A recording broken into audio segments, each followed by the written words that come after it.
నమస్తే ఫ్రెండ్స్, ఈరోజు మీకు నేను బేబీ పొటాటో కర్రీ ఎలా చేయాలో చూపిస్తాను. ముందుగా పొటాటోస్ తీసుకొని శుభ్రంగా కడిగి వాటర్ వేసుకొని దీంట్లో కొద్దిగా సాల్ట్ వేసుకొని ఉడికించుకోవాలి.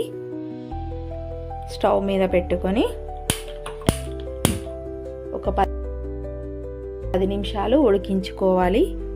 ఈ పొటాటోస్ అనేవి 80% వరకు ఉడకాలండి. చూడండి, పొటాటోస్ ఉడికిన తర్వాత ఇలా తొక్క తీసి పెట్టుకోవాలండి. ఇప్పుడు మనం కర్రీ ప్రిపేర్ చేసుకుందాము. ఇందులోకి కావలసినవి ఒక ఉల్లిగడ్డ, టమాటాలు, ఇవి ఆయిల్లో వేయించుకోవాలి. ఇప్పుడు చూపిస్తాను మీకు. స్టవ్ మీద కడాయి పెట్టుకొని ఆయిల్ వేసుకోవాలి. ఆయిల్ వేడైందండి. ఇప్పుడు ఇందులో ఉల్లిగడ్డలు వేసుకోండి.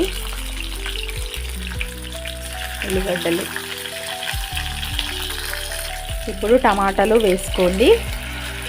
వేసుకొని బాగా కలపాలి. ఇవి కొద్దిగా మగ్గాలండి. ఉల్లిగడ్డలు, టమాటాలు కొద్దిగా మగ్గించుకోవాలి. చూడండి, టమాటాలు, ఉల్లిగడ్డలు మగ్గాయి. వీటిని ఇప్పుడు మిక్సీ బౌల్లో తీసుకొని మిక్సీ పట్టుకోండి. ఇప్పుడు మళ్ళీ ఇదే కడాయిలో ఆయిల్ వేసుకోండి. ఆయిల్ వేడవగానే ఒక బిర్యానీ ఆకు, ఒక 2-3 లవంగాలు, ఇలాచి వేసుకోండి. చిన్న ఉల్లిగడ్డ ఇలా చిన్న ముక్కలుగా కట్ చేసి వేసుకోండి. వేసుకున్న తర్వాత బాగా కలపాలి.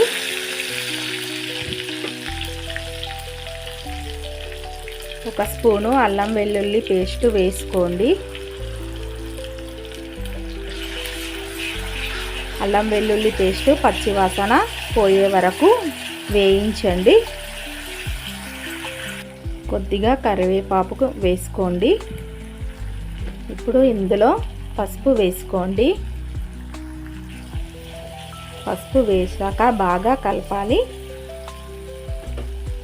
ఇప్పుడు మనము ఉల్లిగడ్డ, టమాటా మిక్సీ చేసుకున్నాం కదండి, ఈ పేస్ట్ను ఇందులో వేసుకోండి. వేసుకొని బాగా కలపాలి.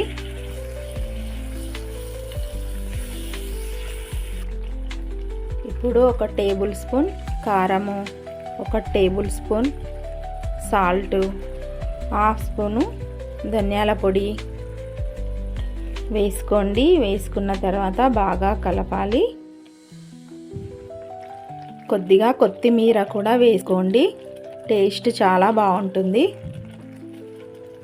కొద్దిగా గరం మసాలా వేసుకోండి. ఇప్పుడు వీటన్నింటినీ బాగా కలిపి మనము వాటర్ యాడ్ చేయాలి. 1 కప్పు వరకు వాటర్ యాడ్ చేసుకోండి. వాటర్ వేసుకున్న తర్వాత బాగా కలపాలి. ఈ గ్రేవీ బాగా ఉడికిన తర్వాత మనము ముందుగా ఉడికించి పెట్టుకున్న బంగాళదుంపలను ఇందులో వేసుకోండి. వీడియో మాత్రము స్కిప్ చేయకుండా చూడండి. మన యోధాస్ కిచెన్ను అందరూ తప్పకుండా సబ్స్క్రైబ్ చేసుకోండి.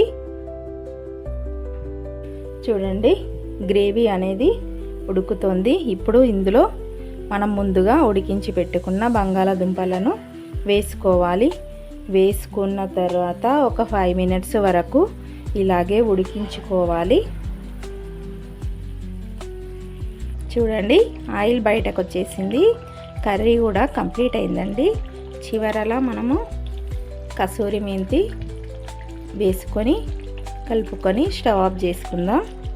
ఇప్పుడు మనము ఈ కర్రీని బౌల్లోకి తీసుకొని సర్వ్ చేసుకోవడమే.